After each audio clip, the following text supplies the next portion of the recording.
guys, here I am back in my studio. Hope you guys had a great Thanksgiving.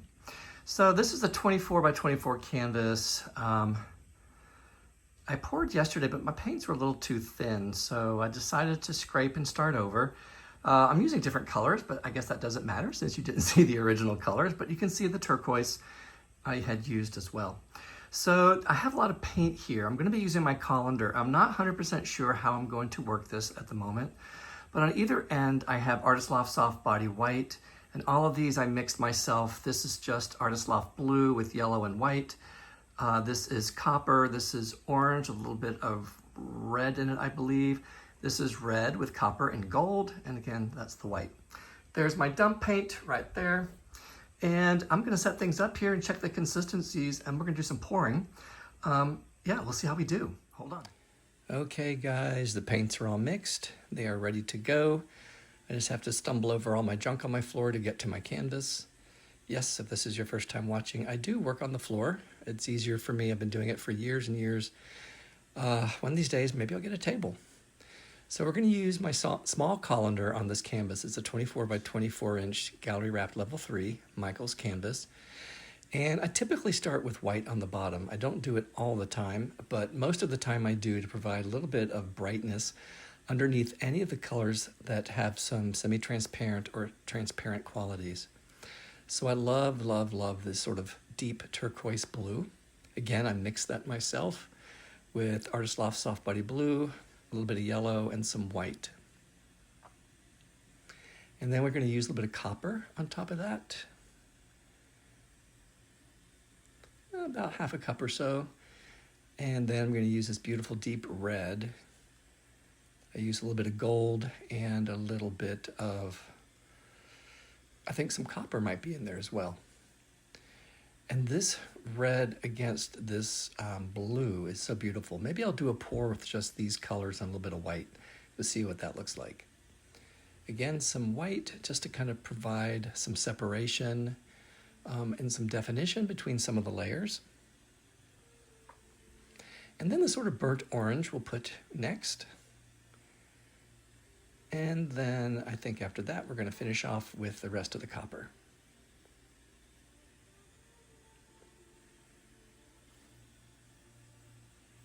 I have plenty and plenty of paint on top of this canvas. And on top of this, I'm going to pour about 15 ounces of the black paint. But remember, you're dumping off on all corners and edges. So if it was a smaller canvas, I would scale down all of my paints. So here we go. I do it slightly off center because I'm going to be tilting to the lower left corner on your screen. And I was pouring nice and slow. This is done in real time. I didn't speed it up or slow it down. I just wanted to take my time, let the paint slowly spread out.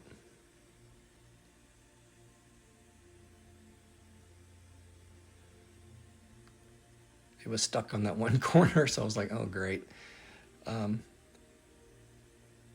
There we go. So you can swirl it. I just tend not to do that. Maybe I'll get back to doing a little bit more swirling. Again, over the upper right corner.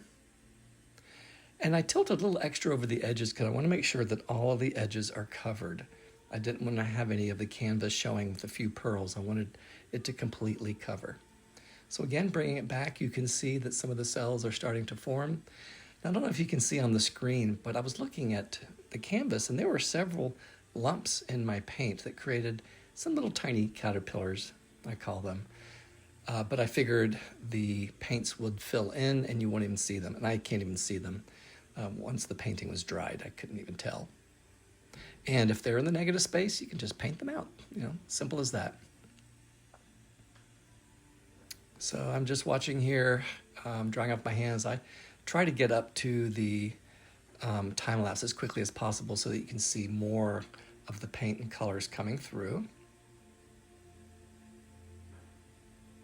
And you can just see, now I let this go for a while because I want you to watch the red around the sort of the rim on the bottom, how it just slowly starts to emerge and brighten up. It's my favorite part of the entire painting. It just keeps filling in and filling in.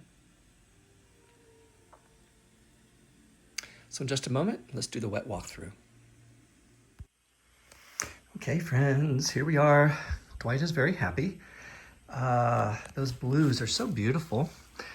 And I am really happy with that red. It's just turned out the way I hoped it would. Negative space, you know, I'll fix it up a little bit. I just need to trim back a little bit. I'm not going to touch too much. I don't want to take away the integrity of what we've already got there. The edges are slowly starting to dry, if you can see there. And yeah, so there's the negative space. And you know, if you know me and know my videos, you know what I'm going to do. But I don't think anything else really needs to be done. I don't know if you noticed, there were a few little worms that got into my painting. In other words, there was some schmutz in the paint, and I strain all of my paint before I go ahead and tilt. So I have no idea where that came from, but it filled in and it covered it up and you can't even tell. I just love this red line here. I just think that's spectacular. And that's just my own humble opinion. So let me walk over here. If you follow me, you know I sit on the floor. I got such a mess. So, I'll be honest with you. I'm probably going to take this part out here. I'll take out the edge and I'll just trim back everything else just to make it look round and make it a little bit more symmetrical. I will take out the black. I'll dark this part in. Again, it's just circle things. If everything stays as is, then I won't have to do very much. It's just a small space to work with. But I think that's it. I think everything else turned out pretty cool.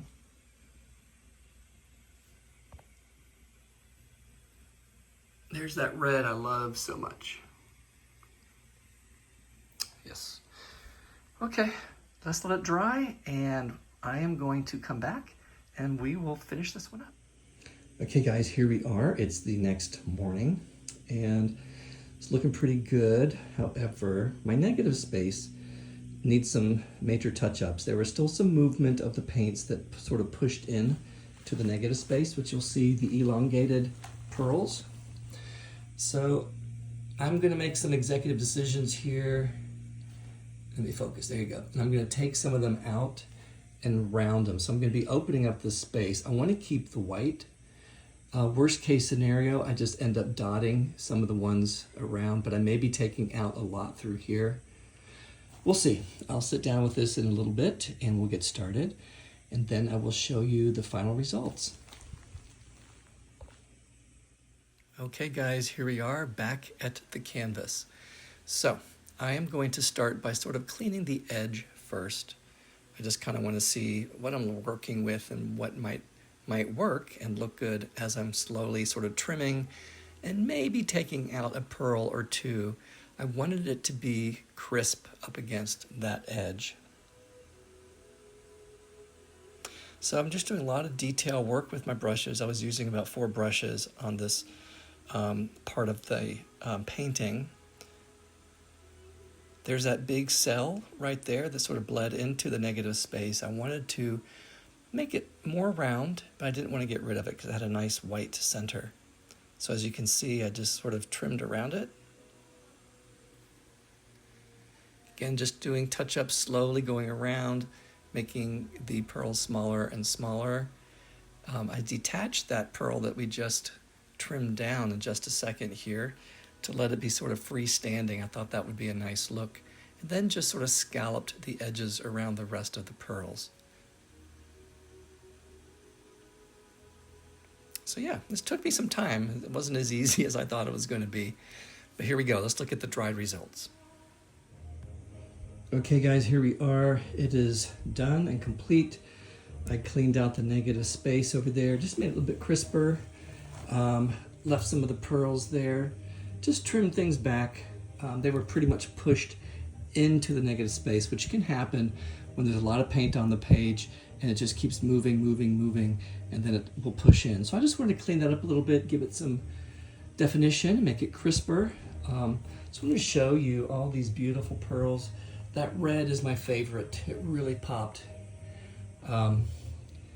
really popped against that turquoise, and I'm glad it's white around the negative space. It really just sort of enhances the rest of the pour. I've mentioned before the importance of doing touch-ups. It just cleans things up. It makes it look more intentional, and I think people appreciate that. So guys, thanks for hanging out. We will be doing another one pretty soon. I might do the size again. I like the 24 by 24. I think it works great. So hold on, and we'll catch you later this week, and have a great rest of the week.